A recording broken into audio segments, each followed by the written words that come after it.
All right, everybody, welcome back to the Brainwash podcast. You are now listening to episode 3, a conversation about romantic relationships. I'm your host, Christian Tremino, and alongside me, as always, we have Noah Scobus, Jake Levy. Elijah Tremino. Jake. From now on, we're going to call you Miles Teller. Baby. We got Noah, Miles Teller, and Elijah here live on the podcast. Another exciting episode. We're all excited to be here. To dive right in, I think it's pretty cool how this podcast lined itself up and started working.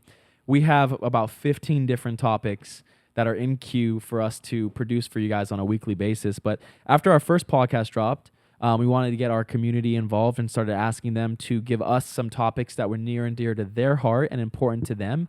And surprisingly, one of the biggest answers that we got back was, what are your guys' perspective on romantic relationships, which we thought was just complete confirmation because the next one on our list was romantic relationships. So it aligns perfectly and it's extremely timely. I think a lot of people were reaching out to us saying that there is an abundance of information, but a lot of it is coming from a woman's perspective. And there is a need and a gap in the market for what do young men think about romantic relationships. And so we are going to do our best through the confines of this short podcast to talk to you about, give you a glimpse into our perspective.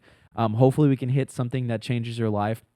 We're going to talk about not only what do you need to do as an individual to get ready to even be in the market to pursue a romantic relationship. We're going to talk about what the dating process should be like and what our perspective on it is. We're going to talk about, once you make it official, what does a romantic relationship look like in 2023, how to have a successful one, and some things to stay away from. And then lastly, hopefully we'll finish up with kind of moving on to that final step of marriage. So a big meaty topic. I think it's a needed topic.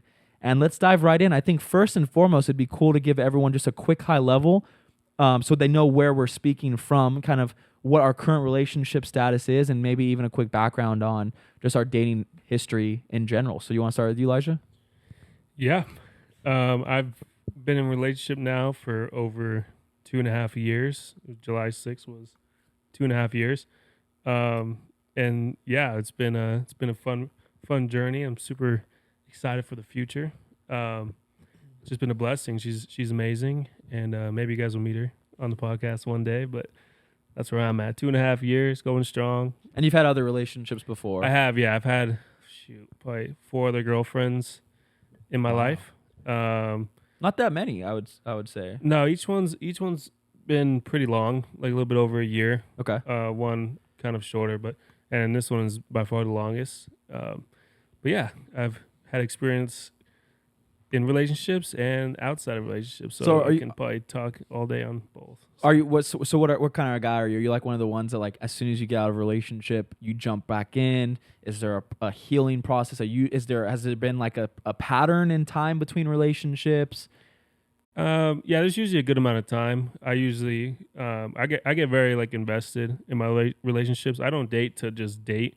Like, if I'm dating someone, like, and someone's like, oh, like, how long do you think it'll last? Like, well, I'm dating someone to get to the next goal. Like, I'm never like just dating someone to date someone. But obviously in the past it hasn't worked out. But yeah, there's been, I don't know, probably like a year or so in between. Like, I'm definitely not in a rush, because for me personally, I think, 1, it's disrespectful. 2, I'm just generally not in a place to be ready.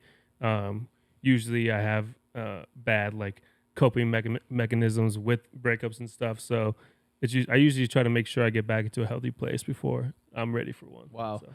And we definitely want to hear a little bit more about that healthy space you like to be in, which seems like kind of that starting spot for you to be in the market and start looking to pursue a romantic relationship. But before we do that, kind of want to give Jake an opportunity to give us a little history of where you're at. Yeah, so in my history, I've had things, but never like a official girlfriend, like an official relationship.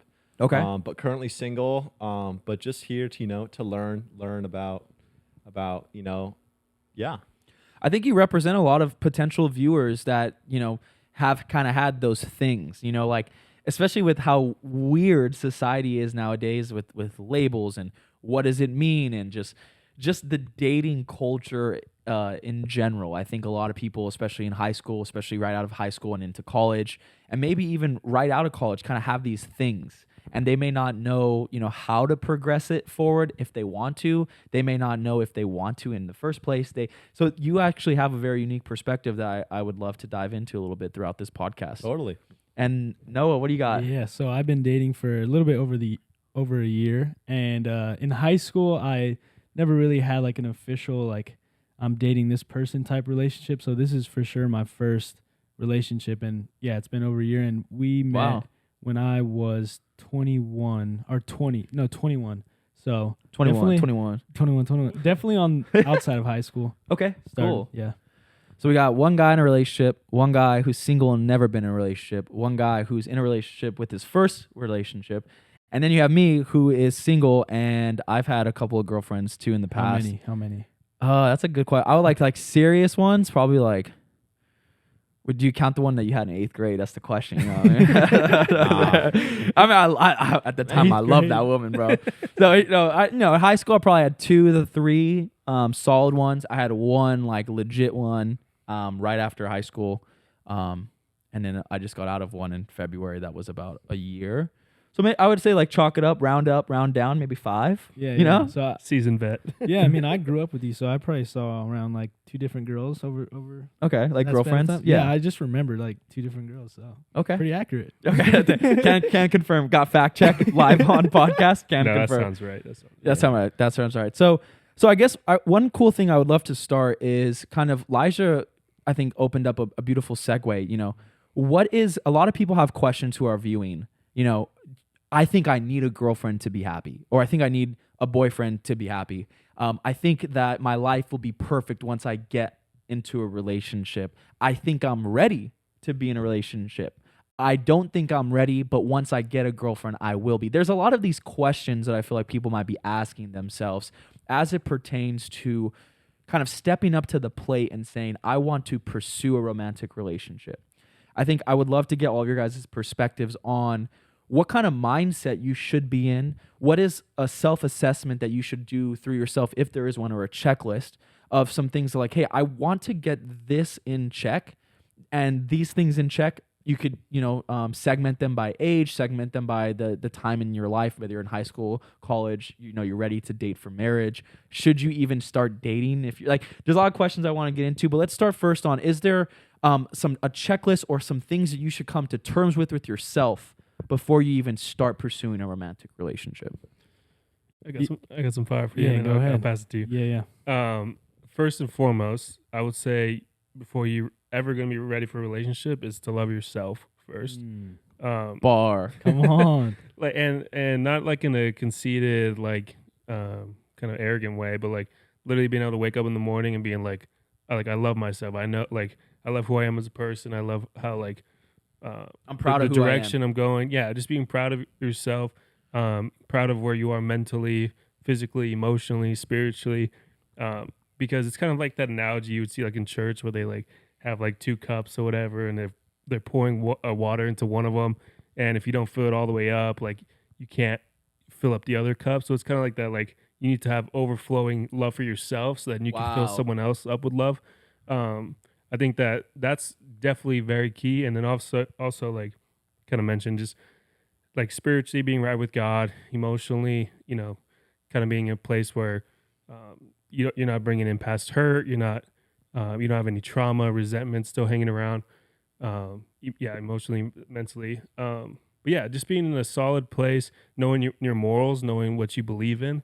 Oh, that's a good one. Because if it's unfortunate, but like you have to have the same. I believe it's for like a good relationship. You need to have the same faith as somebody, same politics as someone, same morals, and similar at least goals in life in terms of like how you want to build a family and whatnot. But same core principle beliefs. 100%. And if you don't, I mean, you're just asking for trouble. But loving yourself, and to the point where you can then, if you learn how to love yourself, then you can actually go and learn how to love someone else. So yeah, it's that good. provides a very contradicting yet also sounds very similar, which is hard to do, to contradict and sound the same, of what's being pushed down like as a narrative on social media and just the general news. Like it seems odd to hear the words, you need to love yourself. But at the same time, it's kind of like this underlying kind of theme that they're pushing to us that says love yourself as you are. So it's kind of interesting that you say that, and how when you say love yourself, I know you alluded to about being proud of who you are, but do you have any other contextual things you could say for a definition? Well, yeah, like your example that you said, like especially like social media and stuff, it's like they're pushing you to like basically almost love yourself to the point of being like you only need yourself, right? Like, and it is good for you to like love yourself and be confident as an independent person, but they do try kind of try to push like this idea where it's like so independent, so like by yourself, loving yourself, that it then becomes arrogance, narcissism. You end up feeling like you can do everything by yourself. You never need a partner, never need anybody. Wow. So that's definitely something that's being pushed. It's definitely on women, especially. I feel like that's definitely being pushed onto them. This idea that like You don't need a man. you don't need a man. Like the whole like strong independent woman thing, which is great. Like strong independent woman, cool. But there is that level of like in life, it like having a life partner is amazing. Like having someone to do life with, built-in best friend. It's just awesome. Like I don't, I mean, yeah, there's plenty of examples, but yeah, just not in a conceited way. Don't love yourself in a conceited way. Love yourself in a proud, content. And last thing before we pass it, Noah, would you say that in order to love yourself, you need to be at a set destination, or you need to have guardrails and a plan and have a track record of progress as you pursue an ideal version of yourself? No, yeah, I think it's good to have at least some runway, right? Like it's not like finally you've kind of dealt with all the drama. You wake up one day and you finally feel free of it, and it's like now let's go date. It's like no, actually like try to be in that space. You actually will probably grow even more, learn more about yourself once you actually are in that place of I love myself. I think you should always be preparing yourself, just naturally, like even as an independent person, like always be creating value within yourself so then you can provide value to someone else. Yeah. I like what you said about just like humans and how, what society tells us, what social media tells us is to love yourself, and how it creates this pride, this arrogance. And it makes me think, like when you were saying that, it made me think of just when God created man and woman, and when God created man, he said, I need to make him a helper.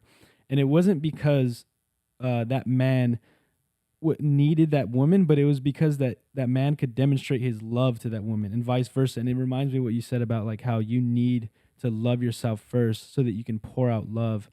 And just going back to your question, I think there's so many things to answer your question, but I think one of the biggest things that Elijah kind of touched on a little bit is trauma and the insecurities and the things that you can carry into a relationship. I think going into a relationship, the most healthiest thing for you as a person is to make sure you're not going to bring those things on the other person, because it's only going to create chaos.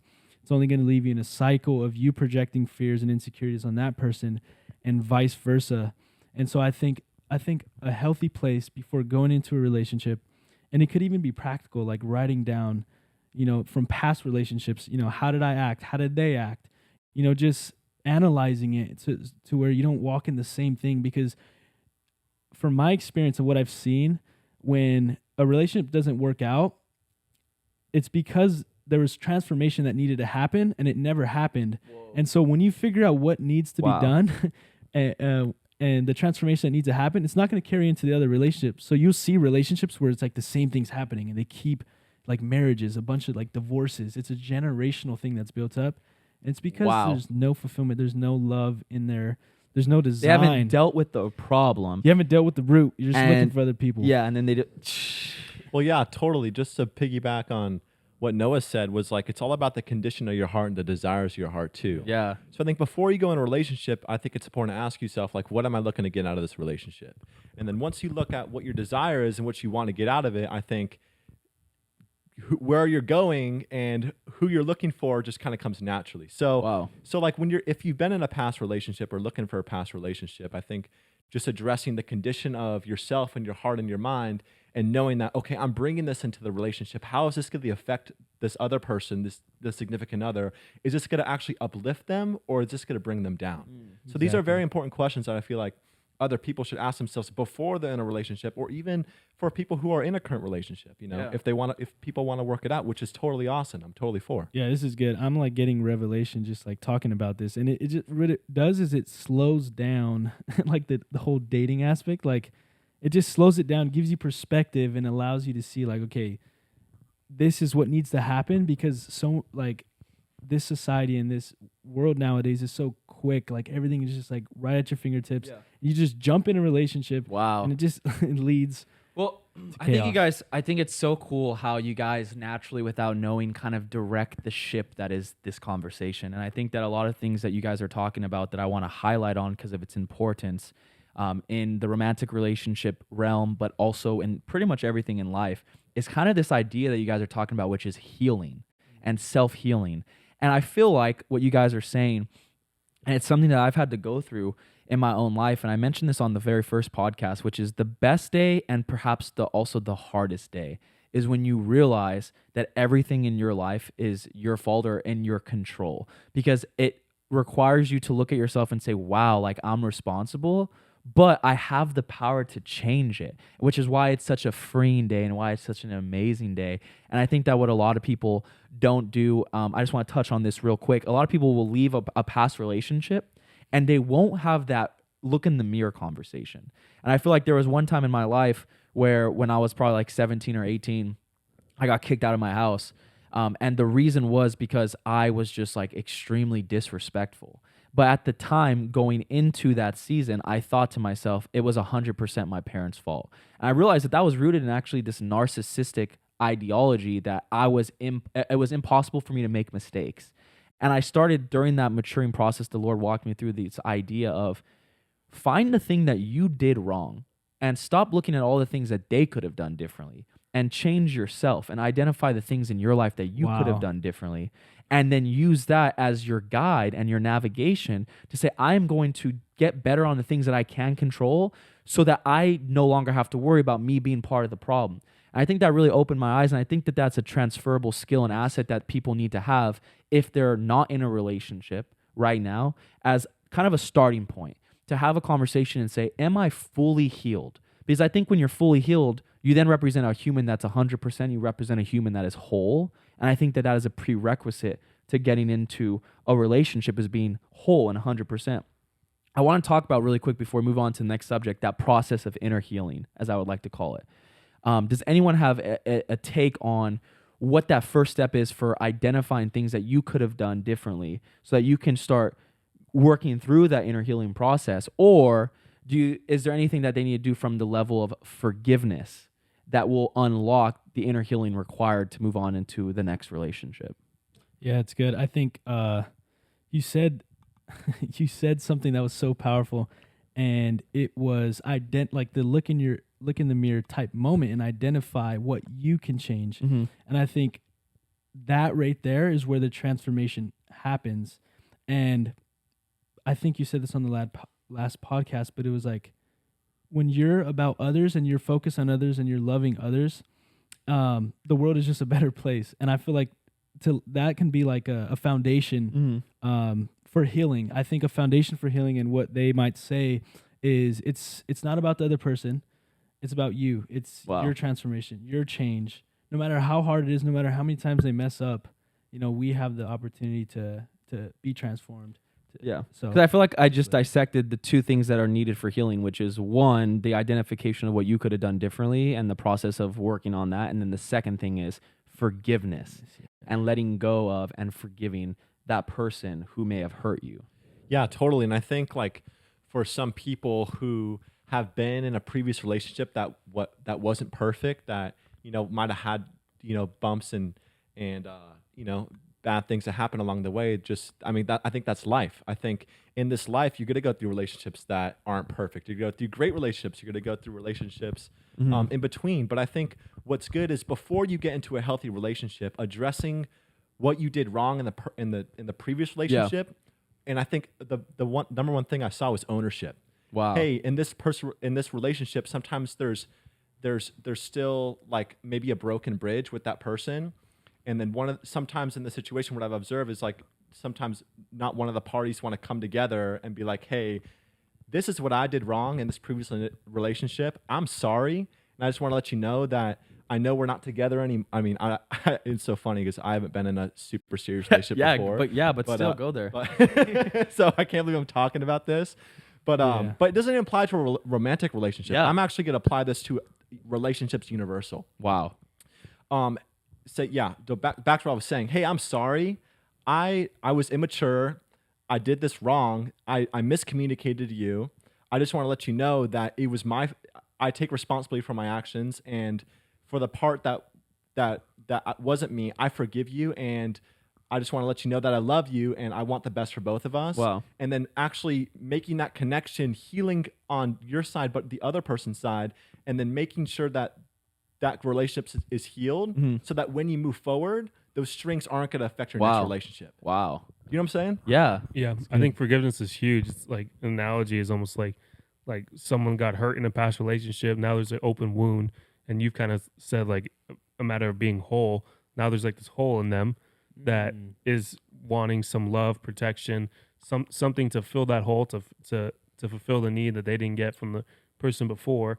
And so then if the thing is that you can fill it, you can be the best boyfriend ever, you can be the best girlfriend ever, but that hole is only going to get fixed by themselves. They got to be able to, I would say almost like analogy, like with the wound too, just like forgiveness is almost like sewing yourself up. Like you literally have to like do that yourself, as if because no one's around is going to help You have to heal take that out wound whatever caused the wound. Exactly. And then sew it up with forgiveness. Like if you come into another relationship, you haven't sewn those wounds up, you now just have open wounds that you're expecting someone else to fill. Yeah. On top of the responsibilities that they're already supposed to be fulfilling. Wow. As their significant other. So forgiveness is huge. I mean, it's like Jake was going down the road. It's not even just in romantic relationships. Like the art of not even the art, but the ability to learn how to forgive is so difficult. But like it is probably the most freeing thing. Yeah, the most freeing, the most beneficial thing for someone, because it provides like that closure. Yep. It kind of closes that wound and it allows now new things to grow, type of thing. So I would kind of compare it to, I would say that there are two forms of healing. You have your first form of healing, which I would compare to a medication that addresses the symptoms. And then you have a form of healing that actually goes down and fixes the disease. Yeah. And I think that what that looks like, if you're somebody who's struggling with moving on and you have identified that forgiveness is that way forward, but it's tough for you to forgive, I think that this might apply to you. And you have one option that says, I've just been hurt and it is going to even cause me more pain to walk through the process of actually healing that wound through forgiveness. So what I'm going to do is not address it. And I'm going to build a wall and a shell over it.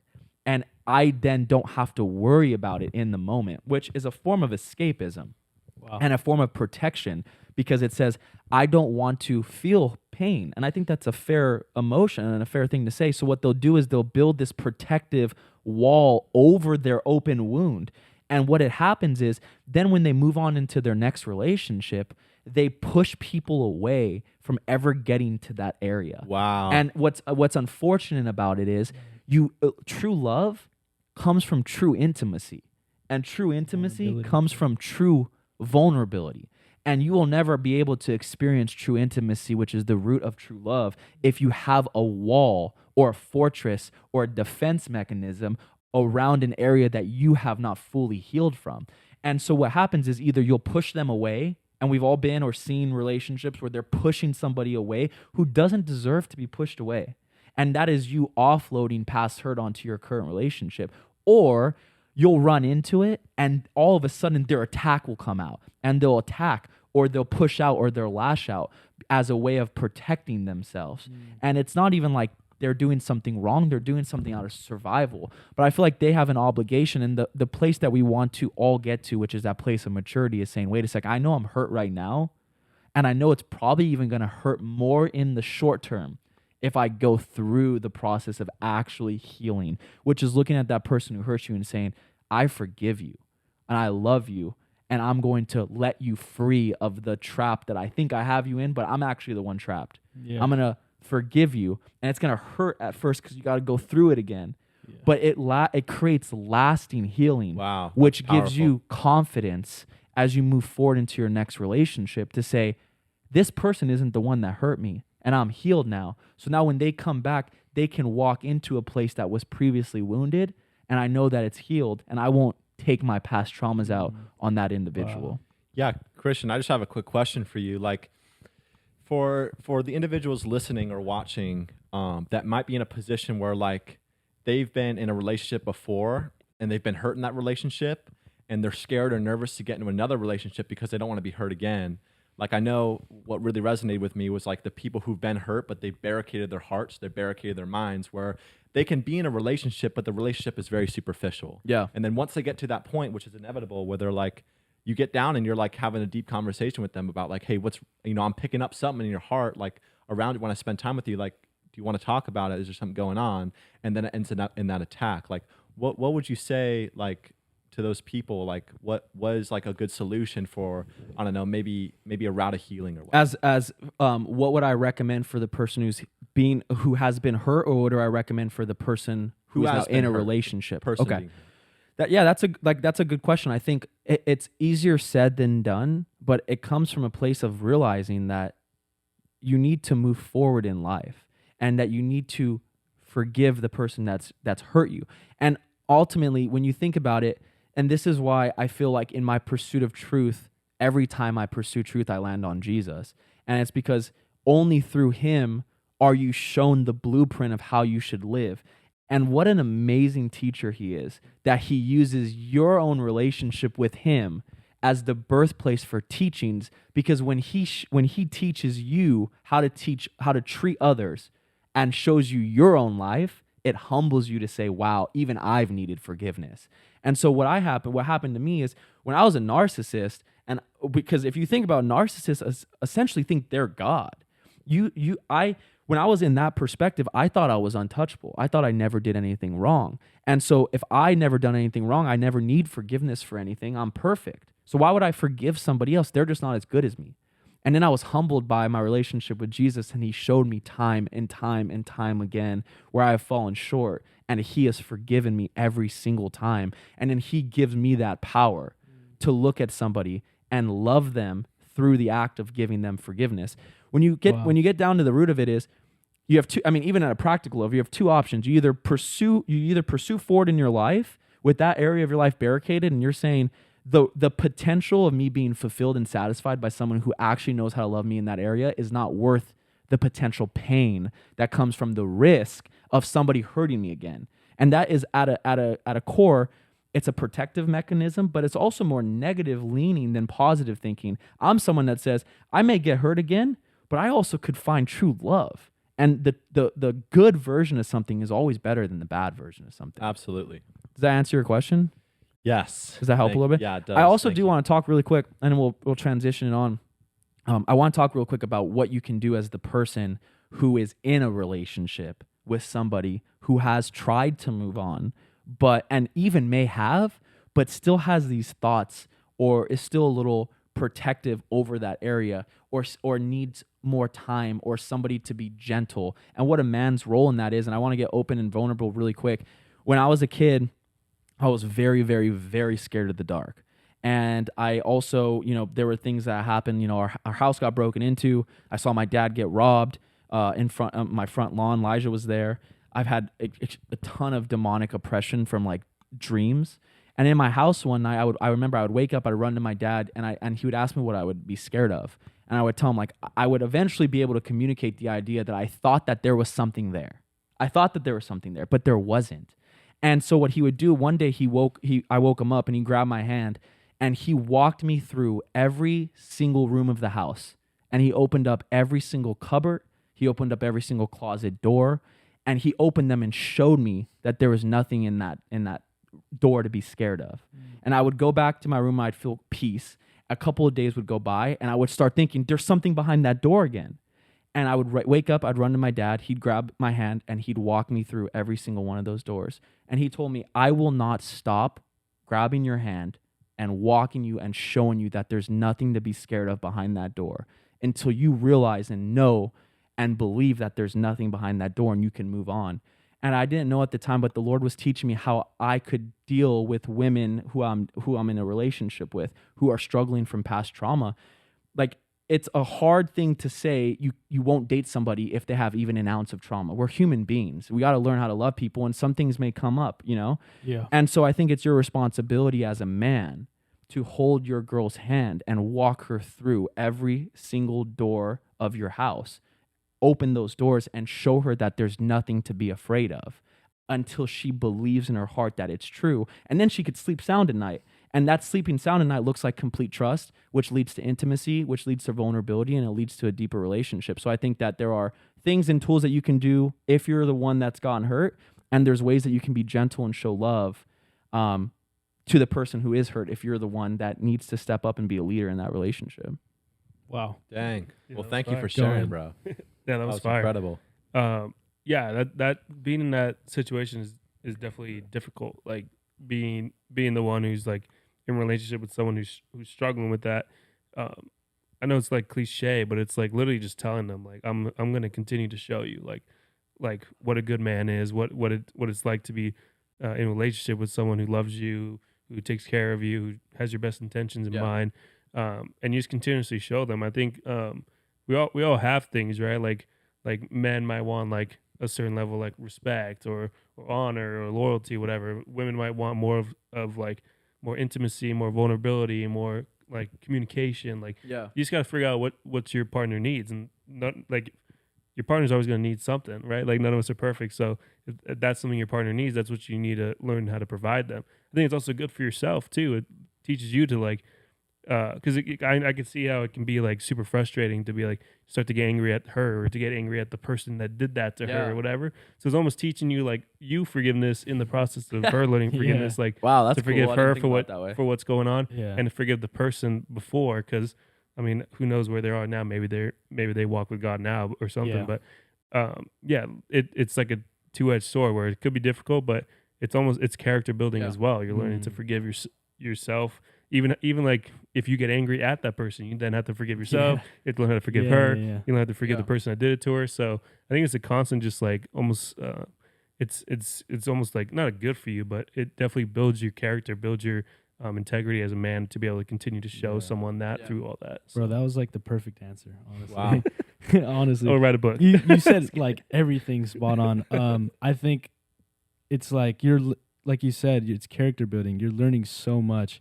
And I think like just for some people out there who don't know how to even get to that point of like, how do I change? You know, how is my character even built? Like they don't have truth. They don't have a foundation of what it looks like to actually love that person. They haven't known like we've known, you know, like Jesus. Jesus is the example of how we love, example of how we forgive. And so I think this is perfect. We got the Bible on here. Like this is the absolute truth to like being aligned and being matured and being built into that man of God that you want to be. So for all men, I would recommend a Bible. Yeah, it's crazy too. Like just to show you, because to tie back into the premise of the Brainwash podcast, if we recommended any book that wasn't the Bible and said, hey, you should read this book and it'll help you turn into a better man so you can have better relationships and have a better life, they'd be like, oh, I'm down to read it. But we say it's the Bible. Yeah. And now everyone gets weird. And it just shows you that we're being brainwashed. Well, Christian, you said you used to cringe at the name of God before you were saved. Yeah, so I mean, I've been in places where literally, like, I've been in a place in my life where I was so lost, or confused, or let's just say I built my foundation on a truth that could not support life because the truth itself was a counterfeit version of the truth.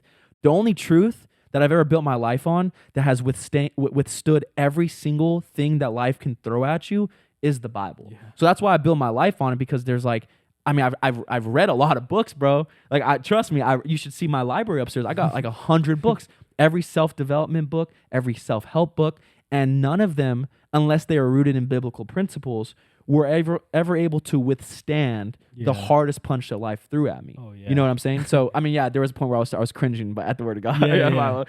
But so to kind of switch gears back to, so I think we did a really good job about kind of outlining in a one vein of it. some things that you should do from an emotional level before you get into a relationship. And as I mentioned at the beginning of this podcast, it's impossible for us to get every single thing out of a subject when we're confined to an hour to an hour and a half long podcast. So I want to move this forward to the individuals who are out there. Let's just say Jake, Noah, Miles Teller, Elijah.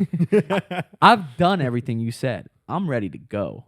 Let's shift the conversation now to I am on the market. What ways do we think is the best way to put yourself in a position to let people know that you're single, the flirting aspect of it? What is it that you want? How to pursue it, how to ask on people on dates. Like, let's go there. Let's equip them to say, okay, you're ready to step up to the plate. Here's how you hit. Okay, whoa. That could be taken very wrong. Okay, wait. No. The baseball analogy. Yeah, wasn't baseball wrong, analogy. so- Yeah. All baseball analogies are wrong, bro. That's not what I meant. Yeah, Yeah. baseball and golf, they don't have. Yeah. The analogies You're just are tough. walking yourself into traps there, bro. All of a sudden, all the non-believers are like, Yeah. oh, let me. Oh, it's my podcast. Well, yeah, I think what I have to say doesn't just apply to believers and non-believers. I think it's universal. I think getting your heart right and getting your motives right, getting your head on straight, and then honestly, I've almost found out like the people in the most beautiful relationships are the people who aren't actually looking for a relationship, or actually, honestly. So the people who know themselves, know what they want, are going after their calling and their purpose in life, and driven. Whoa. Gotta cut that For out. anyone who didn't see, the bug just flew Jake's mouth. Miles Teller just swallowed a bug on live That's what TV. happened to me like the first Dude, what the heck? You was handled that a lot better because there's a lot of famous people who have been live on TV and something hit them in the face. Oh my and they've gosh. said some crazy things. You Thank just goodness kept that- your mouth shut. That was What a amazing. professional. Miles Teller, everybody. MT. Well, all right. Well, thank goodness this isn't live, so we'll cut that out. But all right. We're not I going to get cut it out. That's the comedic relief during a tough subject. Oh man. Yeah. So like back when I was saying, like I felt like just observing relationships, the most healthy and like most beautiful relationships that I've observed is of people who rooted their identity in a healthy format of who they are, going after not a woman or a man, but just trucking forward in their purpose and what's kind of in front of them in life. Okay. I feel like the significant, like the other person will pick up on that, and honestly, like healthy relationships just form out of that pursuit. It's almost Wow. like a mindset and positioning, but this goes back to what I wanted to bring up is I feel like being in a position where having a significant other would be nice. It's I want you really bad, but I don't need you, and it's not a necessity for you to be in my life in order for me to be successful in what I'm doing. Yes. Or Right. fulfilled or happy. Or, Exactly. Yeah. Okay. Yeah, I mean, he's kind of hit on the similar stuff. Yeah, I mean, if you're on the market now, it's kind of the same It's idea. tough nowadays, right? It's kind of the same idea. Yeah, that like, I've told Christian this, I've told our younger brother this. Same thing Jake was just saying is that like, if you got yourself in a good place, you start going out and you start going to the gym, which you start doing things you like, hobbies, work, like you start just kind of exerting yourself, like being out in public, you're gonna eventually like people like those stars align. Like there's gonna be people who like the same things that you're gonna cross, right? So like I can even tell the story of how me and my girlfriend met, which is funny coming after the social media podcast as well. I had gotten to that point where I wanted to stop just dating to date. I wanted to finally be like, I want to try to find someone now that I want someone now that I can eventually spend my life with, right? And so I was just in a place of just like, I'm going to work on my faith. I'm be in the gym. I'm going to be like taking care of myself, being around my family, hanging out with friends, doing all that stuff. And it was during like 2020, 2021 when like the world was kind of shut down. So it was like also that weird place. But I wanted to start this organization that which I can get into in a different podcast. But I just had posted like, who's interested in this? And I got DM'd by like 5 of my friends or whatever, some bunch of like 5 guys or whatever. And then there was one girl who DM'd me and like was like, oh, this is so cool, like super interested, send me details, whatever. And I didn't even know who it is. And I was like, oh yeah, sure. I started like just DMing her back and forth just about this topic. It had nothing to do with like oh, this girl's DMing me, like, let me check this out, whatever. It was literally just cool conversation. And then I finally was like, okay, now let me see who it is after like a day of DMing each other. And I looked at her, I'm like, she's gorgeous too. I'm like, oh, this is sweet. So then from there, I was like, okay, like I want to get to know her a little bit. Yeah. And it kind of blossomed from there. And it was just me naturally posting something that I was interested in. And someone who I didn't even know, we didn't even know we followed each other, just happened to be on her story. She saw that and she doesn't even know to this day why she DM'd me.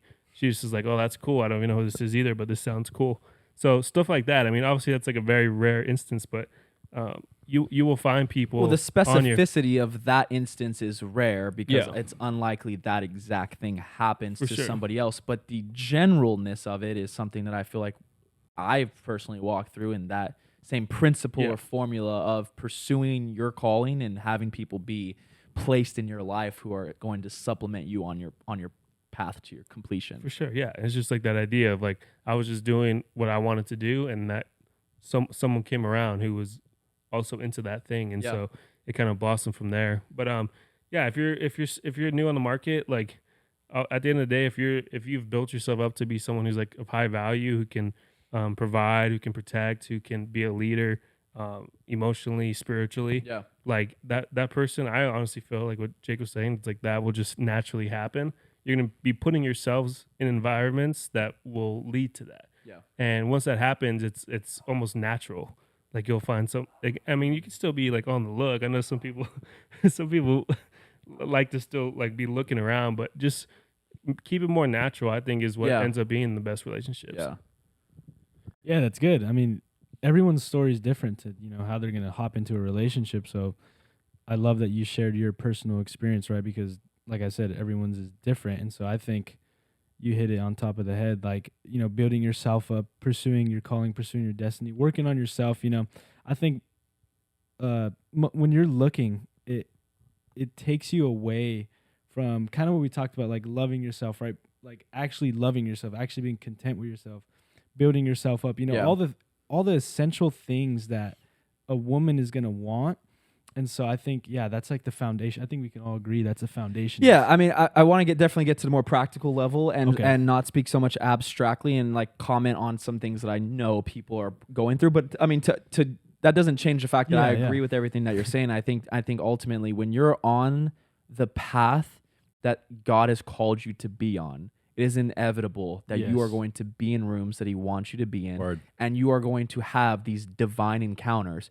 And like even my last relationship was funny. I spent most of that year, I think it was from January to April, going on a ton of dates. And after every single first date, I was just like, this isn't it. And finally, I gave my life to Jesus on my birthday, and I told him, I said, I don't want to pursue women anymore. Like, I want to pursue you. And he led me to this prophetic class that I took with my aunt. And it was so funny because I was like, God, like, I thank you that you've kind of like healed me from this need to like go on a lot of dates. I really want to just enroll in this class so that I can focus on you. I even said, I prayed, I said, God, please have there be no beautiful woman in this class. I hope it's just old people and men. I was like, and I'll be good. And I showed up to the class that day, and 10 minutes goes by, and I'm scoping out the room. And I'm like, yo, this is perfect, bro. I'm like, there's about 15, 60 plus women over the 60-year-old women over there. And there's like 9 dudes around me. I'm like, this is tight. 10 minutes goes by, and this 5'10" Cuban brunette girl walks in and sits down 2 seats in front of me. And I go, oh my Lord. I was like, yo, this is a test. So I literally was like, this one's not for me. This is like the test. And in reality, in pursuit of God, he put me in that room where by the end of that class, I had felt the grace to eventually get her number, ask her out. And that's the girl I ended up dating for 10 months before, some other crazy stuff happened. But like, that's to show you I was finally in a place where I stopped looking. Yeah. And the Lord rewarded me with an opportunity that I felt like was divine. And I don't think that you can say just because it didn't work out, it wasn't from God, because there's free will. And there's also seasons. And so I may have been put in her life to help her, even if it was 1 degree, change the trajectory of her life. And she in my life. And whether we were supposed to work out forever or not doesn't matter. We have free will. But that doesn't mean that it wasn't something that the Lord can use for good in your life. I want to pivot now. So what do you guys think about dating apps? Wow. Let's go. There's a ton nowadays, man. There's a ton. I can't even. I think. I didn't even know it was possible to have five. Crazy. Nah, bro. There's way more than No, I 5 know. now. Yeah, I was on a lot back in the day. Yeah. Back in the day. Well, My phone is wiped clean of dating apps. It's good. Yeah. Hallelujah. Yeah. Well, I don't think any high value man should be on a dating app. That's Or good. woman either. Oh, whoa. Oh, woman. Oh, okay. I don't think either. I don't think anybody. I don't Interesting. think dating apps should even necessarily be a thing. I don't like the idea in the of sense dating of apps. in the sense of how they're currently set up, right? Okay. Like nowadays, I would even consider like the social media, like Instagram and all those, like dating apps at this point. Whoa. But even more like intimate, you can actually DM people faster. Like it has this connotation that's like less about the physical.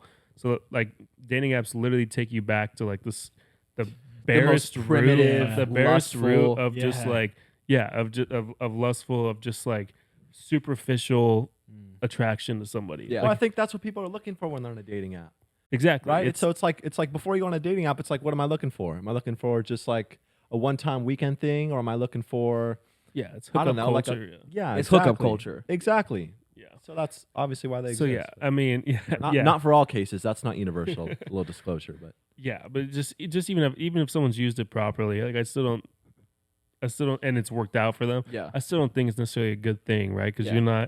you're limited. Like on Instagram, you can go back years for somebody. In this, you're looking at like 5 highlighted pictures, like usually pretty like provocative, like Yeah. with some with some comments on there that And if like you're a girl, totally isn't them. By the way, like- let's just go there. If you're a girl and you have any prompt in your bio that has something to do with tequila, like it's just, can we be a little bit more Tequila. creative? bro, I've never seen that. another What? season bad. Bro, yeah. Whoa, someone needs like, maybe I need inner healing, bro. Like I got really triggered like going through that. I was like, damn, every chick likes tequila, bro. Is there anything else? Yeah. Anyway, I just want to open up to more Yeah, like yeah. worldly things for a second, then act like we're Yeah. super spiritual, because we are. But it's Yeah. like we've been there. No, for sure. It's just a pathway to stuff that isn't good. Like it's Yeah. Yeah. the risk of something bad happening is way far outweighs like Yeah. the few people that have benefited from it, and it just keeps you in this superficial nature. And then also makes you objectify people. Whoa. And it's the same thing. And then like with social media, then pornography and all this stuff, you get this like distorted view of like Yeah. how you should see people, like women, relationships. Like it distorts your view as such like a physical, objective type of Yeah. Yeah. thing that is not healthy. It doesn't lead to actual intimacy, relationship, communion with somebody. But yeah, it's it definitely does more harm than good. I wouldn't recommend it, but if you've been successful, good for you. Yeah. I mean, I think of Christian's story and just like how he explained. I'm sorry to bring it up again, but just how he explained, like how you were broken and you were on those apps. Yeah. And I think like that's just a breeding ground. The app is for just a bunch of broken people lusting, looking for something that will never fulfill them. I just genuinely believe if you're a high value man or you're a high value woman, you don't need to be on a dating app. Yeah. You know what I'm Yeah. saying? Like you just Whoa, facts. like So- So I have a question. Are those people who are on? This is gonna be crazy. Are those people on the apps? Oh jeez. Are they not high value? I knew. Oh, I knew Lord. that question was yo, coming. they're high. They're high I'm value. setting you up to speak identity into these people. How about here. let's start defining what what if high someone's value watching- is. No, what yeah, if someone's Yeah, watching? you're this? right. You're right. That's No. a good point. Like I'm not coming against you or saying that you're not No, high yeah. value if Yeah, you're on yeah. it. What I'm saying is, No. I got it. Someone I got take- it. someone take the mic. I got it. Everybody he understands. is of high value. Like you are valuable by yourself. Amen. Right? Every person on there like is a soul, is an amazing person, probably yeah. like beautiful in their own way. But all those people don't see themselves as high value people, Yes. or at least actually not even see themselves. They don't treat themselves Yes. like high value people. so to answer your question, Noah, I would say that everyone on the apps are of high value. Clyde, what was the rest? No, but seriously, No, it's that's good, like Elijah. it's the people, like everyone up there in there has value. You're a valuable person no matter what you're on. But Yes. you're not conducting yourself as a high value Yeah. person, and you're not going to attract a high value person, and vice versa. Like There's a to go to Noah's point, like in all seriousness, like there's just a disconnect in the reality of who you are versus the projection or the idea of who you are in your own mind. Because if you think about it, when I was broken and I lacked true identity and true confidence, it wasn't because God said something different about me then that he's saying about me now. He's always said the same thing about me. And what he says about me is where I draw my confidence from today. And it's what makes me whole. So it was just, I didn't realize what he was saying about me. And thus I listened to what I said about myself, how I viewed myself. And a projection of how I viewed myself was a person who needed to be on dating apps. Yeah. And makes so sense. What would you have wanted me to say when you asked that question? Well, I was just thinking, like, you know, the people that are on there, like, I mean, you said it perfectly. I just think that, you know, they need to find identity in God. They need to find identity and be secure in who they are. I think just simply that. Well, help me answer this question. Like, for me, if I was on a date and I found out that this woman was on a lot of dating apps, like, it definitely, if I had to pick everything that this girl said is either positive or a negative, I would probably put that in the negative category. Why would you guys would you guys agree or disagree, or why would you put somebody who spends a lot of time on dating apps in something that's a negative category, or what is your recommendation as to why they shouldn't be on those apps? Man, I think Elijah's. Yeah, I think Elijah. No, right here. I think just like being on dating apps is the same as like social media and how someone posts. It's like you're basically putting yourself up as like available to everybody. Like if I'm sitting there and I'm on a date with you and I see you have a bunch of dating apps. How many dates have you been on? That, like, I could be one of many. Like if this doesn't go well, you got to back up. Like it's that processing, and it's like this option type thing. Yeah. Like like no one wants to be an option, obviously, and you're sitting there and you're basically announcing to me now at this date that like you're available to everybody right now as we're sitting here. Like as we're sitting here, people are swiping right on you. People are swiping right on you right now as we're sitting here. Yeah, means you're available to other people, and if I want to go further with you, like I'm not saying you have to be available to me right this second, but it's like at least the respect of like I'm like in this moment right here, like looking like with you on this date, seeing where this can go with us. Like I think it's there's definitely not like, I guess it's kind of disrespectful, but it's just showing that you're available to other people while you're trying to pursue one person. I think that another thing that I just haven't been able to articulate, but I feel like the words are coming out right now, which is really just idea of like the more that you say yes, the lower the value of your yes is. And I feel like you should protect your yes, and you should protect your yes. And the way you do that is you say no a lot. And when I was in high school, I was always like, and this is one thing that I feel like the Lord set me free from. When I gave him my life, I said, I am going to open up to the viewers of this podcast with the reality and the truth of what happened to me and the decisions that I made before Jesus saved me. Because now it's his life, and I want to use my life as an example of what God can do in somebody's life. Wow. And so for me, like back in high school, I remember, it was like picture perfect, right? This new kid transfers to a public school senior year. I could have done anything, had anything I wanted was essentially mine. But I started just saying yes so quickly that all of the like what I realized was like, the people that I could have developed meaningful relationships with were instantly turned off to the idea, because they're like, dude, this guy just gets with everybody. There's no value in him that he's establishing through the saying no, because everybody can have it. And I think that there is this innate value through supply and demand that's ingrained in our brains, which is like the less that somebody has of you, the more value that it is. And I feel like you as a high value man, like especially me, like once I gave my life to Jesus, like I now take pride in the idea of like being pure and waiting until marriage. Yeah. Like, and I believe that is something that a girl will find valuable in me, because it's like they don't have to worry about like, oh, it's not as special or there's not as much value. And I know that might sound superficial, but I feel like there's some actual weight and substance to the idea of like, when you stop saying yes to every single person and you take yourself from dating apps, it makes you more rare or more valuable or more. When you do say yes, there is something special and there's significance to it, that what you said, they can feel that.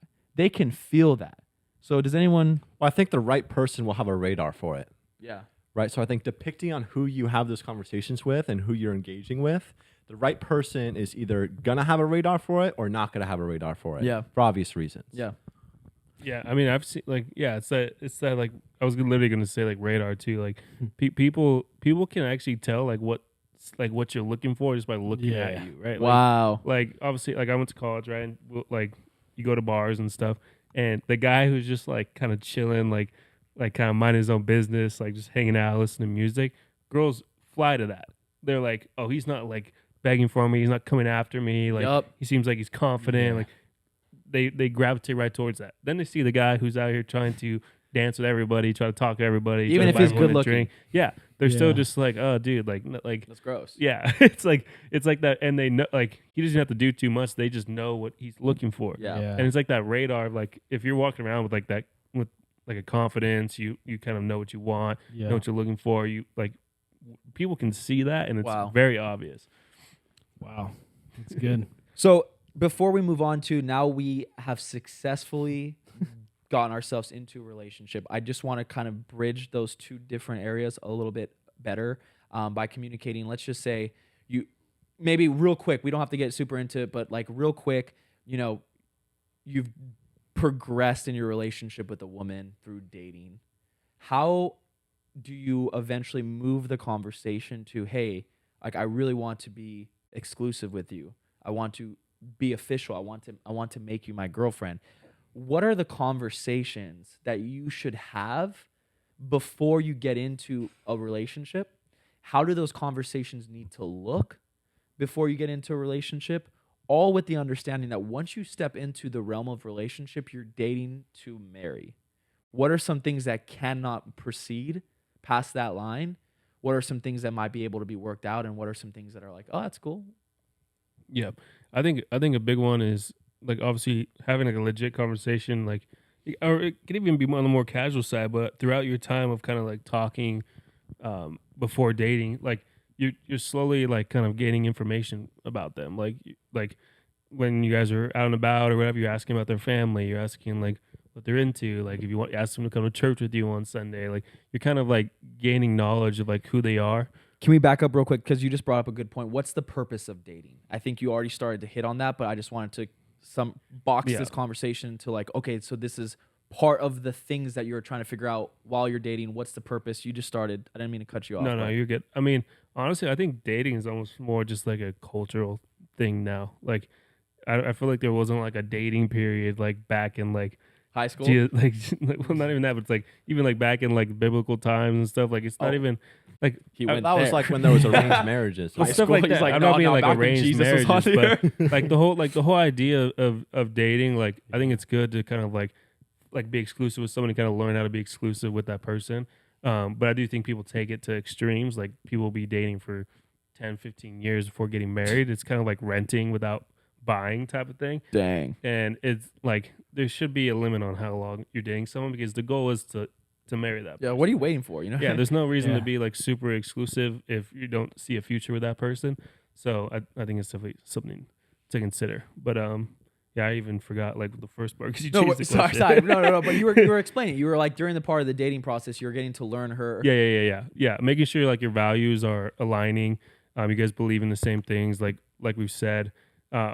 Yeah, I mean, the more open conversation you're having with someone, communication, the more you learn about them.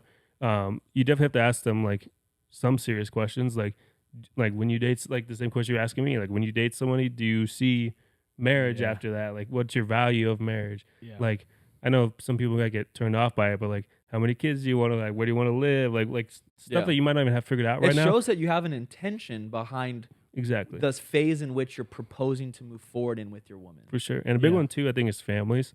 Like actually like meeting their families before Dating? dating somebody. Okay. Um, It's interesting. I think it's just very important. Like not even say like it will deter you, but like it's almost like respecting. Yeah. I think it's a very gentleman thing to Yeah. like have met the mom and dad, Yeah. like met the siblings, like know who their daughter's gonna get into a relationship Yeah. with. Like before that happens, you obviously do the same thing when you're getting married. But yeah, just that respect level of like meeting the family, kind of being in that place of comfortability. So it's not like this secretive thing that people aren't sure about. They know you. Yeah. They're sure of you, and they Would you probably add support it. some type of interaction with people that are close to her, friends? For sure. Yeah, yeah. Um, That's also good too. Yeah, going into environments around her friends who she hangs out with. yeah.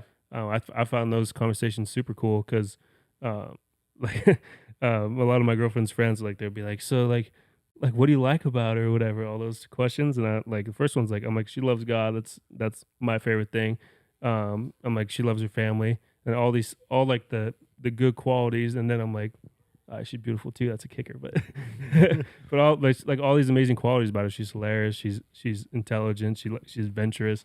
Like all those fun things, and it's actually showing them that like their friend is in good hands too. Wow. So yeah, almost like a little like interview process with Yeah, everybody. it's a kind of courting fun. interview process, and Yeah. and I would venture to support you in your comment of this dating thing has become something that's more modern culture, because then you just have to ask yourself, okay, say that's what the pre, as you mentioned, that's what the pre-dating is. I would have to ask you then what you think the dating is then, before we pass it to everybody else. Like, just Yeah. I mean, yeah, it's is it the same thing with? No, it's definitely more intimate. You're then having even more legit conversations about what the future looks Yeah. like, kind of nailing that down. Also, just like the day to day, like when you're just in a talking phase with someone, like there's definitely like less time commitment to that. There's You guys aren't fully doing life together. yeah, yet. 100%. Yeah. Now at this point, now you're going on dates, you're out in Hanging out public, often. like yeah, going like doing fun things together, kind of getting a feel for like what life is during marriage and stuff. But yeah, nowadays the dating culture is just such like it's like 1 foot in, 1 foot out type of thing, and I think people need to get on with it. Yeah. Any comments you guys would like to add about the actual dating process before making it official? I mean, you haven't been in a relationship yet, so if there's a unique Well, perspective, how do you think you would go about it? Yeah. How about that? Well, Ooh, I that's a good loved question. what Elijah said, and yeah, I just loved what Elijah said. awesome. From your own unique experience Word. with your Word. current girlfriend, like, obviously walk us through a little bit, if you don't mind, if you're open to it, what your guys' personal process was of from, there was a point in which you both were clearly interested in one another, Yeah, for sure. and then there was a set amount of time before you guys became official. yeah. What did that time look like, and what was requirements of her or you, explicitly or non-explicitly, that you guys needed to work through together and as individuals before you progressed it? Yeah, I think Elijah hit a lot of it, family, Okay. what she believed in, her personality, all those things, Yeah. meant a lot. But I think one of the things that I think is important is get to know them in a communal way. So a communal way. Yeah, So like yeah, with yeah. community, Yeah. like hang out with their friends, bring your friends along. Just get to know that person before you actually step into like pursuing them one-on-one. Cause I think that just lays a good foundation of, understanding who they That's are. great advice. So I think I did that. I went surfing with her. We went on hikes together with a bunch of other people, right? And so I got to know her, and Yeah. it's cool because you got to build. I got to build up just Like knowing a who she baseline is. friendship A almost. friendship first. I bond, think a yeah. friendship is so important first because, like I said earlier, you jump into relationships. Nowadays, you jump into relationships so quick.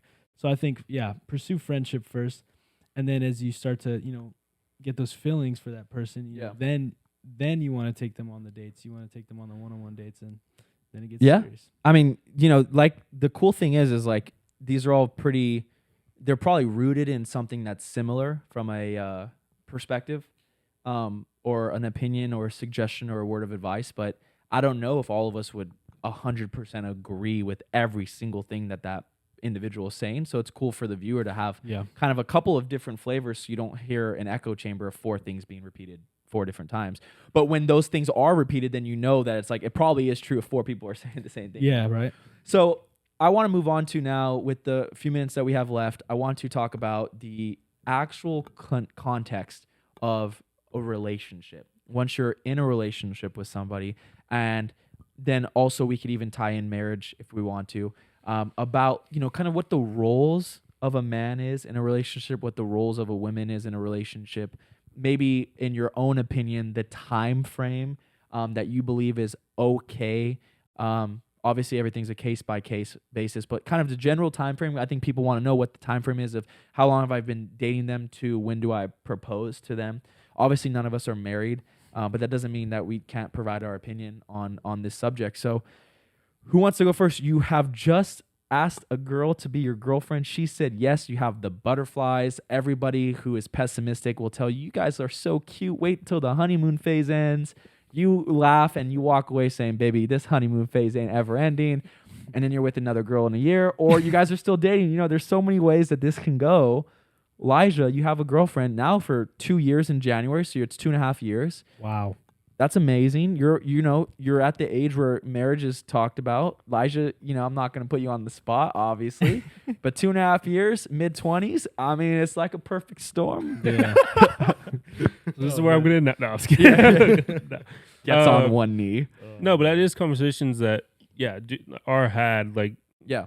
I mean, just out of respect for the woman, right? She's got to ask those questions, right? Like, what is next, whatever. Like, and that obviously is my goal. And so, like, I'm definitely in the place now where I want to start having more like real conversations, not even just with her, but like with like people who are in good marriages and get some not even premarital because you're engaged at that point, but just like some sort of like mentorship to kind of like how to build a relationship in a godly way. Also, like the practical stuff. I'm a very, very practical person. How do we use money? Exactly. Like our finances, how our careers looking, like what would be the next steps? Do we have upward mobility in where we're at? Like all those more like practical things. Like what can we afford? What can't we? We should be saving now, invest now in this.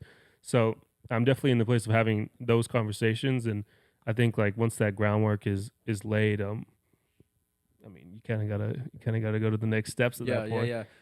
But who wants to walk me through? I think one of the things too that is so important that we may have skipped over quickly, but I think could be added in quite nicely to this conversation is the importance of boundaries.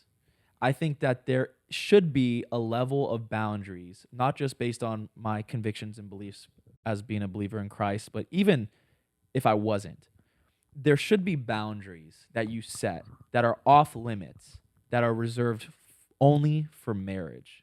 What are those boundaries? How would one go about setting those boundaries? Why should they be protected? What's your role as a man in being a final line of defense for that woman and for your guys' relationships, whether she marries you or not, and in protection of those important boundaries? Let's start the conversation around stuff like that. Noah could probably hit some fire with that. I mean, yeah, boundaries. Boundaries. Yeah, just what are boundaries? What are boundaries? Why do I feel like there's a weird connotation on boundaries? Why do I feel like boundaries is actually negative when in reality it's setting you up to be free and it's actually better for you? What are boundaries? Boundaries are things set in place to protect both people in a relationship, and I think boundaries can be hard looking at them at first. It's like, oh, we can't have fun, or we can't do this, we can't do this. It's always like, a negative connotation, like you said, to it. But I think the fruit that it produces it's just amazing. Yeah. So much better than what your mind thinks first when you're like, you see that boundary. And I think, the first thing I think of is just sex, right? Yeah.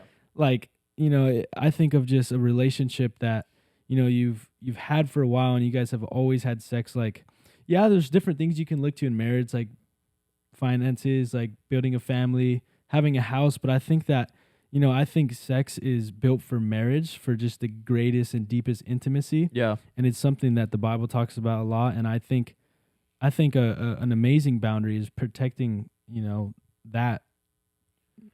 And would you say, like, I know boundaries are super important for both people to be bought in on. Assuming you guys both buy in on, would you agree that the man's role is to be the final line of defense for every boundary you guys set in your relationship? Do you feel like that's unrealistic expectations on the man? I think the man's it's, I think both man and women need to, pursue those boundaries, because it's a relationship is two people. Sure. Man can't do it on their own. Man was never built to be alone, So I think, yeah, both. What do you gotta say, Jake? Well, yeah, I just wanted to talk about sex. Pretty much. Basically, Bro, we're gonna have to cut. the way- no. the way No I reason to phrased cut that. But Start over. Just What start. about start, sex? Go. I want to talk. Yeah, say it again. Well, yeah, I just want to bounce off of what Noah said as you brought up sex, and I think sex is just such a powerful thing, and God designed it as a covenant between man and woman, but Yeah. it actually was a covenant that was designed to keep them close, right? To keep that intimacy, to keep that intimate personal connection, something Yeah. special between solely the man and the woman. And I think we see nowadays it's just such a open, misused, event. Like I just think it's just kind of gone crazy. Yeah. And it's Um, almost like nowadays it's actually it flipped where it's so normal to have sex, and it's so normal to even do it. Like people are like, "Oh, I don't do it on the first date," and it's like, The second. but the second date they're like down. Bro. Yeah, And the it's just standards like- have completely Sad. fallen to What happened? like yeah, the standards are like just Yeah. completely. and and it's like the goal I guess in life is to point out any fragment of self-control, and I guess there is a starting point for the one that says I don't do it on the first date. That's cool that they're one step closer, I guess, to the ideal based on what we are describing here. But I mean, I would agree that it, like, you have to just look at it, and once again we come back to the premise of the podcast. There has to be a reason why society is pushing for us to have so much sex. I mean, it's just shoved down our throats. It's every song, it's every billboard. There's cities built around it. There's industries built around it. There is movies built around it. Social media is practically Pornhub, as we talked about on our last episode, or at least the gateway to OnlyFans, which is the gateway to Pornhub, which is the gateway to sexualization of women. You have the entire transgender situation going on, which in reality is just it's a sexual attack. Mm. So if that is the narrative that the world is pushing, then you have to believe that there must be, at least ask yourself this question, that there must be a reason why, and what is the reason, and if it's so acceptable now and it feels so good, why do you have 4 men who are telling you that you should wait? Yeah, I mean, I think the real goal that they're trying to achieve, no like data to support this, but it just feels like they're trying to separate people to be purely individuals, especially with like the movement, like the transgender, like gay community movement. It's like this push to like almost like confuse you of like, and perverse your mind, kind of like, I don't even know how to like put it into words, but it's just trying to separate people from what they're biologically designed to do.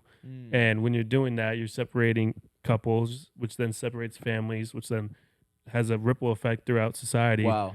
And yeah, the more you, like, people are doing transactional physical stuff, Yeah. it then gets them addicted to it. They pursue it. That's why marriages are failing a lot. That's why relationships fail a lot, because of all those temptations. And so, yeah, I think the real agenda is to separate people early on to feel like they can just bounce around. They never need to commit to anybody because they can just do whatever they want. And then that means couples aren't formed, parents aren't formed, families aren't formed, and then that impacts society. It's as a like- whole. Well, I think what I wanted to add too is kind of what I found is every time that an individual has sex with someone, I feel like, never mind. I won't Go there. I I'll should go there. Like a soul say it. tie type of thing. Well, not a soul tie. No, giving a piece of yourself away. Yeah, Go but there. Well, I just want to format it in a way where Format it. format it. I mean, I'll want me to say it. Say it, bro. You It's wanna say important. it No, or- it's important that you, as the person who brought the idea to the podcast, have the opportunity to communicate it in the way that you want All to. right. Nah, you say it, and you say it, and then I'll Yeah. add to it. So, I mean, on that point, Elijah, there is a really cool kind of idea that I've never heard it actually worded this way, and I got to give Jake credit because when we were preparing for this podcast today, he was the one that brought it up. And I don't want to take your spotlight, but maybe if I could just kind of paint the picture and you could jump in where needed, is you kind of mentioned the idea that when you're having sex with somebody outside of marriage, which is the design, which is the place in which it was created for, you're actually giving part of yourself away.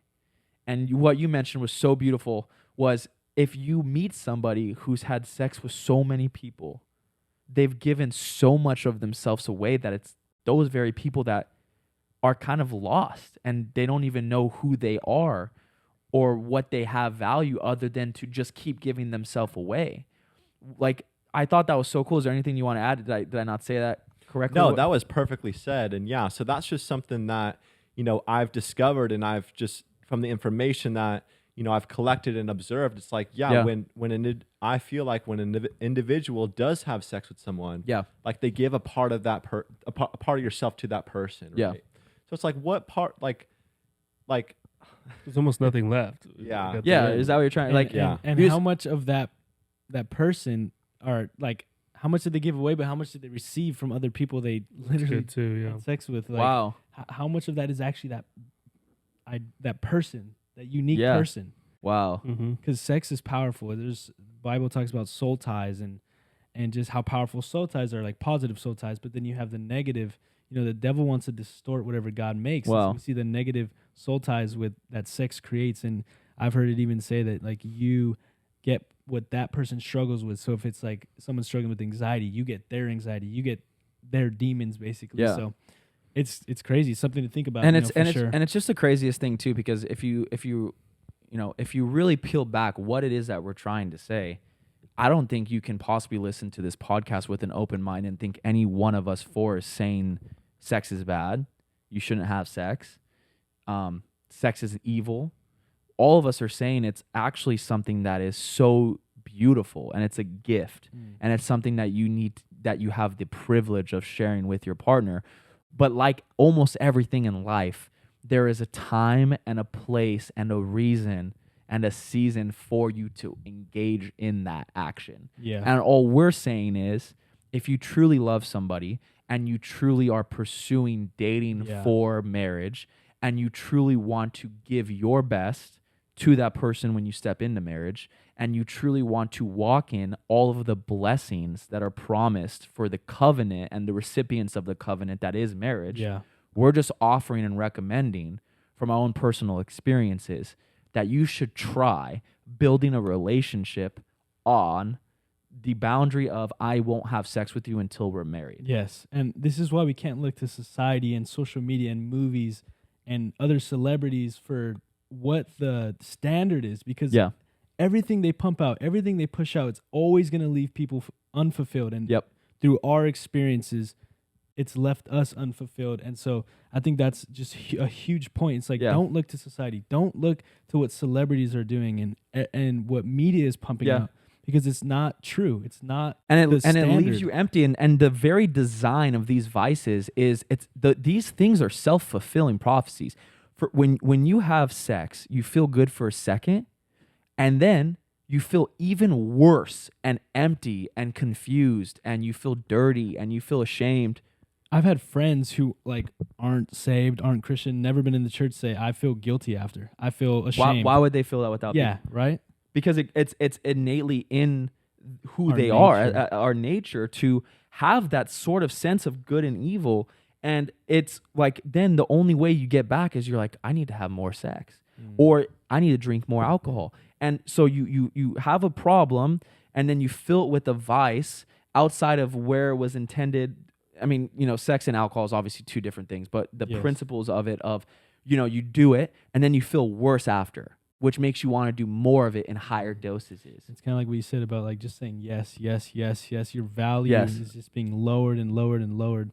And I think that like one of the most important things that you can do as a man or a woman is protect your yes with the things that you say no to. Yeah, and even if someone watching hasn't protected their yes, I believe that they're in the perfect spot with hearing this podcast and with what we've been talking about God and how, just his nature, his love. Yeah. He can totally change that low-valued that low-valued person and make them, a masterpiece, because the truth is that everyone is a masterpiece. Yeah. No matter how much sex you've had, God can restore it. Yep. God can make you brand new. And that's the beautiful thing about God. And what we're talking about here is so I would definitely would love and encourage every single person. The next podcast that we're going to make is all about Christianity. And I think that there would be a nice opportunity to introduce the topic of being made pure despite our past transgressions in that podcast. I definitely want to kind of veer the conversation back a little bit. But on a practical sense, like, even if you aren't of the belief that like, oh, I could be made pure, you're not, you aren't on those core beliefs. What would you guys say to the person that goes, okay, I listened to this with an open mind. I hear what you're saying, but like, I've already done it so many times. Like, it's, it's cool if you kind of made it your whole life. Like, you're 25, you've been a virgin your whole life. Like, just wait another year and then you're good. But for the person who's done it and done it and done it, what would be a non-biblical reason or answer as to why someone should at least entertain the idea of doing this? And kind of, if you want to put your questions or your answer in the realm of like better intimacy with your spouse, more fulfillment, building a relationship on things that are actually strong enough to support a relationship versus just sexual, physical desires, etc. Think of sexually transmitted diseases. I think of Okay. Yeah, like exactly what you said. Sexually transmitted diseases, perhaps children out of pregnancies. Leads you down the path of like birth control too, which for women can is very unhealthy. Affects their hormones, can do all kinds of crazy stuff to them because it's not natural. Yeah. I mean, I would just put yourself back into your own shoes when like you've done something like that. Like, how do you feel afterwards? Yeah. Wow. Like, is that fulfilling to you? Yeah. Do you like what are you doing it for? I know like a lot of people will like almost like just like a revolving door, just feel like they just have to keep doing this type of stuff to like appeal to other people, look cool, don't look like a wuss or something. Yeah. Like, well, why aren't you going after girls or whatever? It's just like the fulfillment. You got to figure out how you feel in those moments when you've done something, when there wasn't commitment to it, there wasn't marriage behind it.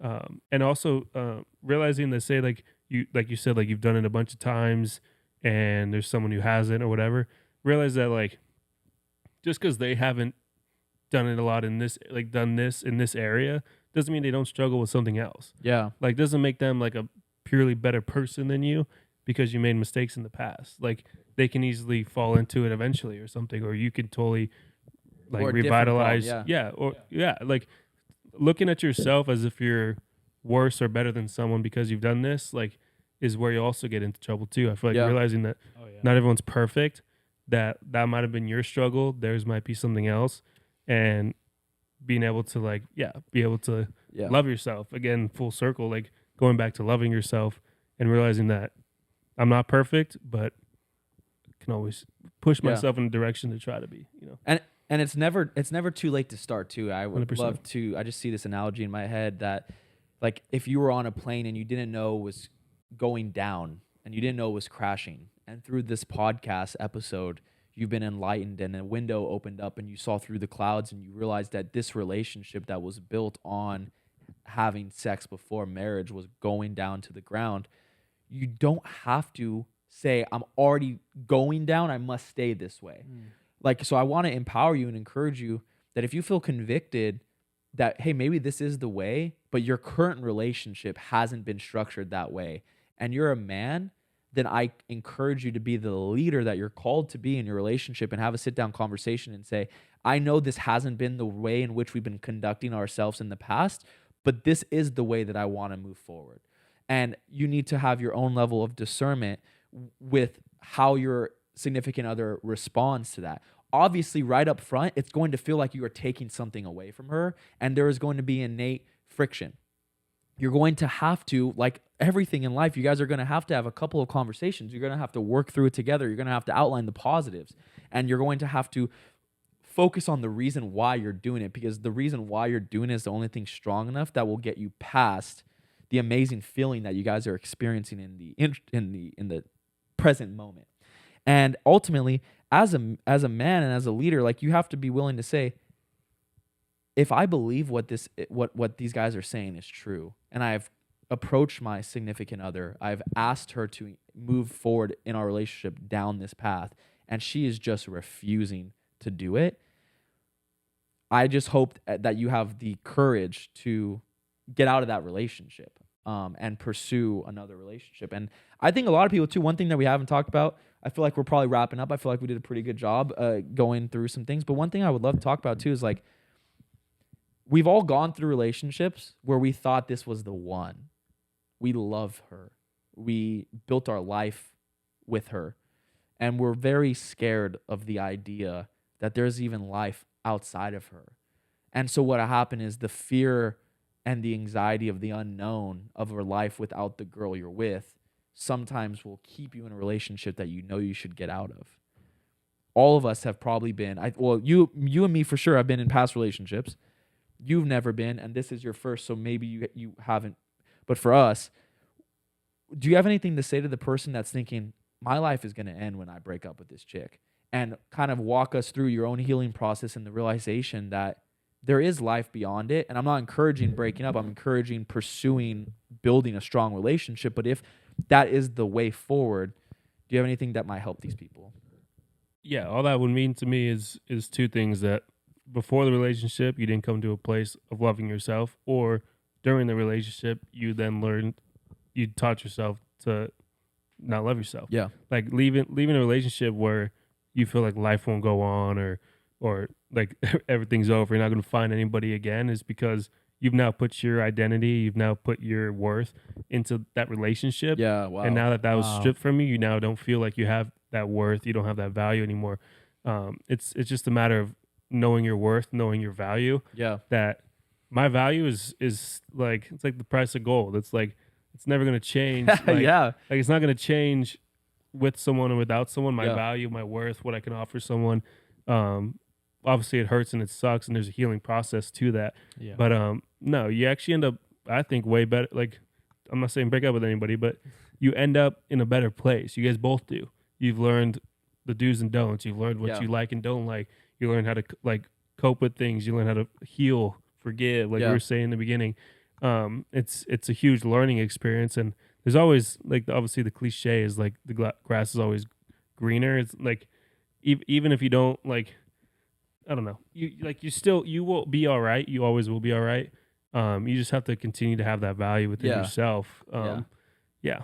And then even real quick, just on a side note, even to your point, I did see a video about this on social media, and I just agree with it wholeheartedly. It's like, people when they're in, and it's really unfair. And I think, it can definitely start with the man, because I think we're obviously 4 men here talking. So I think it can start with the men, when you're in that pursuit season and you're on the market and you're, some people will say, I'm going hunting, I'm going out and I want to find somebody, you'll start working out. You'll start, you'll make sure you look perfect. Your hygiene's good, dialed in, haircut good. You wear clothes that suit you. You wear cologne. You flirt. You keep it spicy. You remind her how beautiful she is with your words. Like, you do these things, and then you get into a relationship and you have this girl that you've always wanted, and for some reason, you stop. You stop pursuing her. You stop romanticizing the idea of her. You stop trying to show her the reasons why she got with you in the first place. Like, your value, you should not have become less of a man because you dated somebody. You should have become more of a man because of what is possible when you have a strong woman behind you fulfilling her feminine roles and supporting you in your masculine roles. Like, you should be even more on fire. Like, every girlfriend that you have should be, like, if your girlfriend that you have should be like, I can't believe I got in on this stock so early. Like, that's what she should think. Yeah. A year down the road, she should be like, are you kidding me right now? And she's a part of the reason.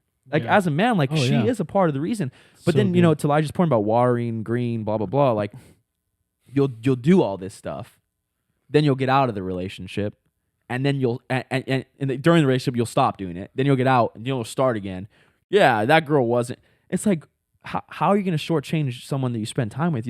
And too, you shouldn't ever talk bad about your ex, which I'll get to in a second. But like, Yeah. I just think that there's a calling right now for the men who are listening to this to never stop their pursuit of their woman. What do you guys think?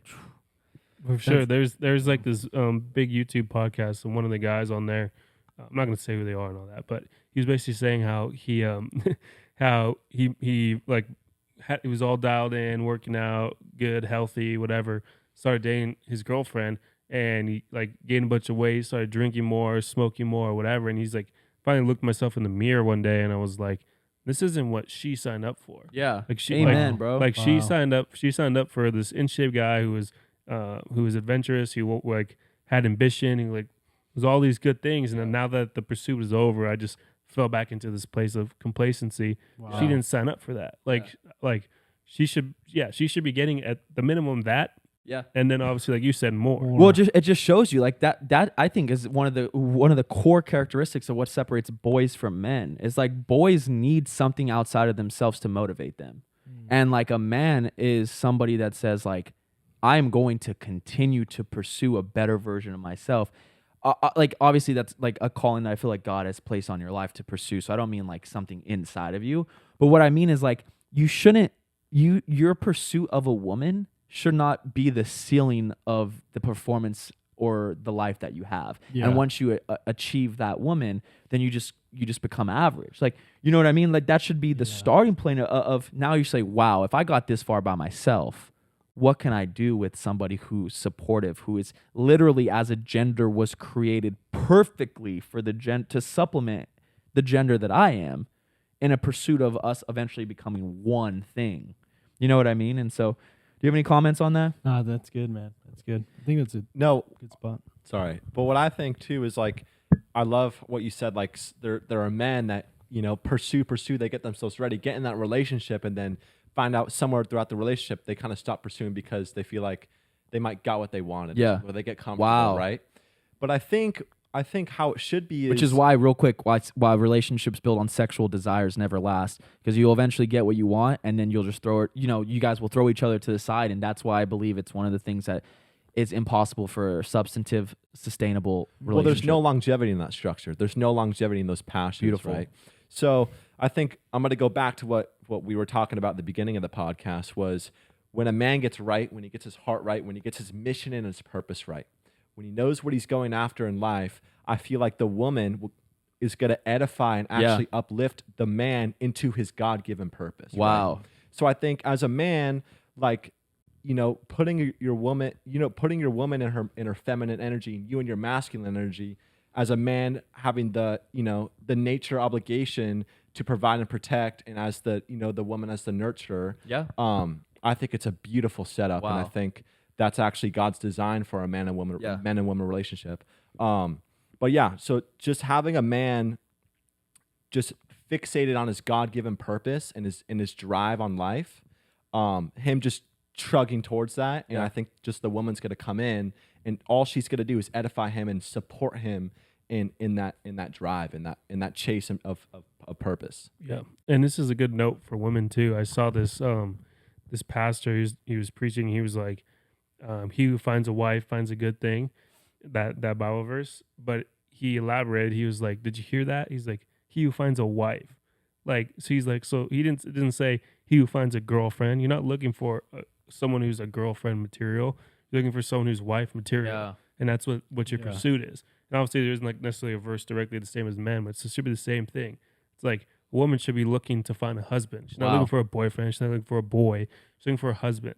And that's how you should be presenting yourself That should be your standard. your before, mark. during, Yes. and throughout that relationship. Yeah. Is my standard is I'm going to be a husband, and that's my goal, versus like trying to be a boyfriend. Same Wow. for women and wives. Like, Well, you mentioned a great point. I think there's a philosophy. There's like a philosophy and a concept of life that I like to operate by, which is this idea of there are some people who believe they need to become something in the form of a title before they start acting that way.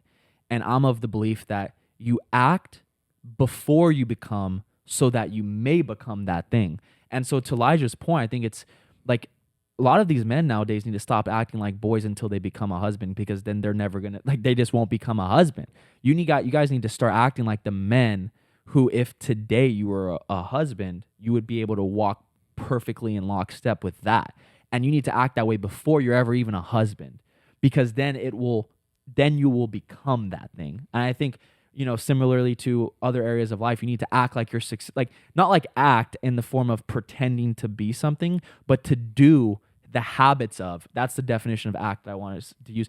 Act as if you're successful before you ever are. Or like if you want to be a pastor or a preacher or someone who changes the world, like start doing that with the 4 people that are in your life. You know what I mean? Like, start praying for your family before you want it. You're wondering why God hasn't given you the opportunity to pray for the nation. And it's like, pray for your family and be shown that you can be trusted with the little so you can be trusted with the lot.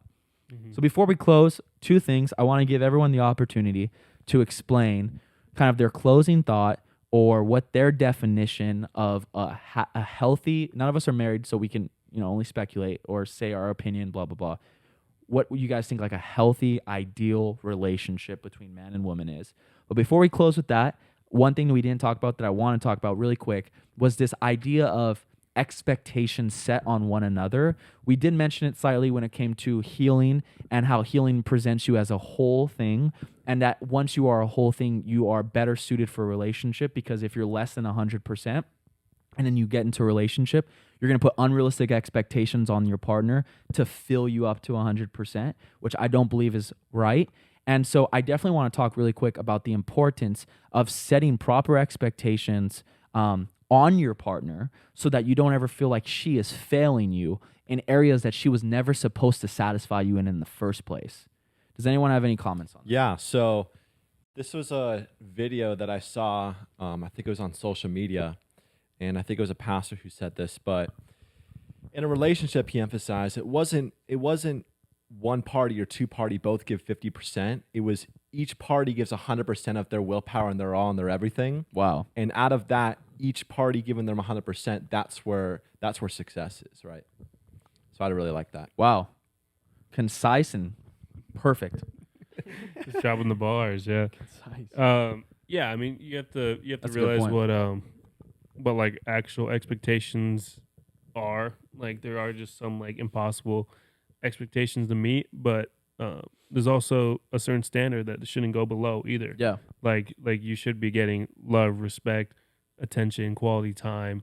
Like, I'm gonna repeat myself, respect and stuff, but you should be getting the expectation of a husband. It's like you're saying, like the acting. Like, if you want to be a husband, do what a husband does. Yeah. Like protects, provides, like in more ways than one. Like spiritual leader, physical leader, all those things. Expect that for sure. And what's cool is that, like, if you do have a high value person that you're dating or marrying, they're going to exceed those expectations naturally. But having like those baseline standard expectations is good because it keeps you guys accountable. But putting expectations that you could even fulfill yourself onto someone else is where you start to get into trouble. Yeah. And even too, like, I guess just speaking from my own experience and where I was hoping we'd take the conversation really quick is like when you get a partner, like they were doing things that made them who they were before they met you. And like, so if their thing is like, I work out or I hang out with my friends every Tuesday, like, don't come in as a controlling, manipulative partner and say like, no, you're not going to do that, or ask her to hang out on those times. Like, make sure that you identify that like you should not be her only source of everything that she finds fulfillment in. You are occupying the bucket of a romantic partner, but she needs the bucket of community filled. She needs the bucket of the expression of her creativity and her passions filled. And those are the type of unrealistic expectations that I'm talking about that shouldn't be set by you. And if they're set on you, then you need to have that conversation and identify it so you guys can work together. Yeah. Yeah. And this leads into one of my beliefs is that, when you're in the dating stage, not married, I don't like the idea of like hanging out with your girlfriend every single day. Because like you said, I think there needs to be a healthy balance of them being in community, them hanging out with their friends. Because, when you start to hang out every single day, it's like you guys are living like you're already married, Yeah. And so I think that's a huge point I want to make is that's a healthy relationship. Any other comments on that before we wrap it up? Yes. So, 2 things.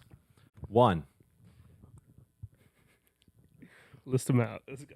1. So, one of the things I feel like there's going to be people listening to this podcast, viewing this podcast, and they're in a situation, hey, I'm dating this girl. I don't know if she's the one. She might be the one, but I'm not sure. So I'm going to keep dating her and just see how things naturally go. That's usually like something that fair. A lot of people say. Yeah.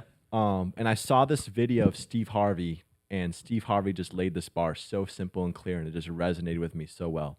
And he said, you're going to know when she's the one where it actually would make more sense for her to be in your life than not be in your life. Wow. So I was like, wow, like how simple and profound that was. Yeah. You'll actually know when she's the one where it actually I'm going to repeat myself one more time. It'd actually make more sense for her Yeah. to be in my life versus not be in my life. Another way I heard it say is it's not about if you can live with her every day, but it's if you cannot live without her every day. Totally. It's another way. Yeah. Or like even like accents your life in a positive way, like lifting you up to Yeah. in that relationship. Yeah. So, Yeah. Totally. What was your Number second two. point? And then second point. Number two. So this was actually something that I posted on my Instagram story not too long ago. I'm kind of getting a little personal testimony here.